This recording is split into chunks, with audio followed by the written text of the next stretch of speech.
Okay then, folks. This is Jeff from This Week with JTT. This was sent by an old family friend. She got it from Facebook, and it's from this author by the name of Thomas J. Iommi. Last name is spelled Iommi, Iommi. And this will be an interesting piece here. This is not a joke, just something to think about. You will appreciate the final statement. Okay then. There was a professor in a large college that had some exchange students in the class. One day while the class was in the lab, the professor noticed one young man, an exchange student, who kept rubbing his back, stretching it as if his back hurt. The professor asked the young man what was the matter. The student told him that he had a bullet lodged in his back. He had been shot while fighting communists in his native country who were trying to overthrow his country's government and install a new communist regime. This man was a soldier. In the midst of his story, he looked at the professor and asked a strange question. He asked, "Do you know how to catch wild pigs?" Imagine that. The professor thought it was a joke and asked for the punchline. The young man said that it was no joke. You catch wild pigs by finding a suitable place in the woods and putting corn on the ground. The pigs find it and begin to come every day to eat the free food. Okay, that sounds like a trap. Okay. In fact, this sounds like a trap, but why for days though? Well, let's find out. When they are used to coming every day, you put a fence down one side of the place where they are used to coming in the morning. They get used to the fence. They begin to eat corn again. You put up another side of the fence. They get used to that side and eat again. You continue until you have all four sides of the fence up with a gate in the last side. The pigs, which are used to the free corn, start to come through the gate to eat free corn again. You then slam the gate on them and catch the whole herd. Okay, there is a trap. Suddenly, the wild pigs have lost their freedom to run around and round inside the fence, but they are caught. Soon, they go back to eating free corn, but they are so used to it that they have forgotten how to forage in the woods for themselves. So they accepted their captivity. Whoa, that's pretty wild.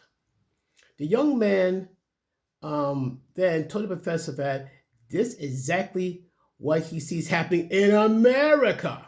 Okay, and Canada. The government keeps pushing us towards communism, socialism, and keeps spreading the free corn out in the form of programs such as supplemental incomes, tax credits, unearned income tax exemptions, tobacco, subsidies, the dairy subsidies, payments not to plant crops, which I think is crazy. If you get paid not to plant crops, there's something wrong with that. Welfare entitlements, medicines, drugs, etc., while we continue to lose our freedoms just a little bit of a time. Okay, that's kind of blew my mind. I caught that right then and there. And the more I had to think about it, I said like, oh crap. One should always remember two truths. There's no such thing as a free lunch. Facts. And you can never hire someone to provide a service for you cheaper than you could do for yourself. In other words, like if you could grow your own food, catch your own food, go for it. If you see that all this wonderful government help is a problem confronting the future of the democracy in America and Canada, you might want to share this with your friends. And if you think the free ride is essential to your way of life, then you will probably not share this. In other words, though, if you used to get free stuff, you will not care. But here's the question, though. What if one day the freebies stop? You're at the mercy of the people who give you the free stuff. This is good. This is good. This is really good stuff. This stuff is fire. This stuff is fire. This stuff is fire. But as it says, if you think the free ride is essential to your way of life, then you probably not share this. But God help us all when the gate slams shut. So the all the freebies stop, you're at the mercy of the person who gives you that. Keep that in mind. Quote of the day. The problems we face today are there because the people who work for a living are now outnumbered by those who vote for a living. A thought to remember, Marx said. Remove one freedom per generation and soon you had no freedom and no one would have noticed. Wow. Wow. Wow. I'm going to share this like crazy on Facebook. And you know, the funny thing is, I think about reading a book, like one chapter at a time to you folks, because this kind of coincides with what I'm thinking about here. I'm not sure you folks heard of it, but this is from a book called, I'm not sure you can read it correctly, it's called 1984 by George Orwell. And this is like, you know, pretty deep. And I'm gonna be real quick though, but I'm gonna read just this part right here. I forget what you call this, but it's a little bit by George Orwell, another person I think who's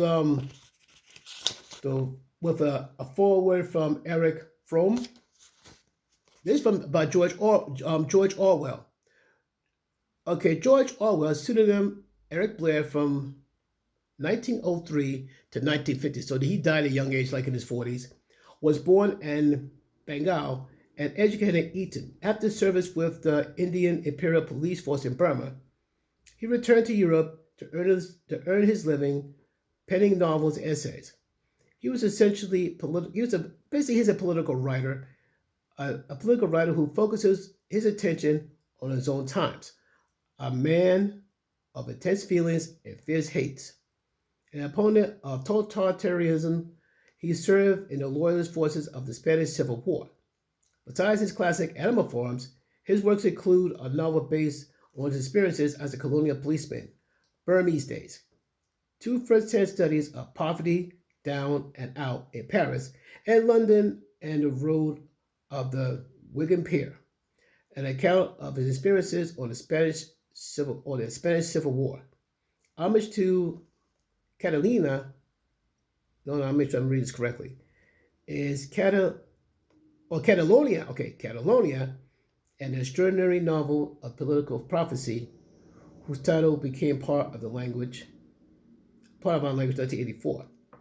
Now, the next to this person is called Eric Fromm. Eric Fromm, his name is spelled E-R-I-C-H, Fromm, F-R-O-M-M. He was like from 1900 to 1908.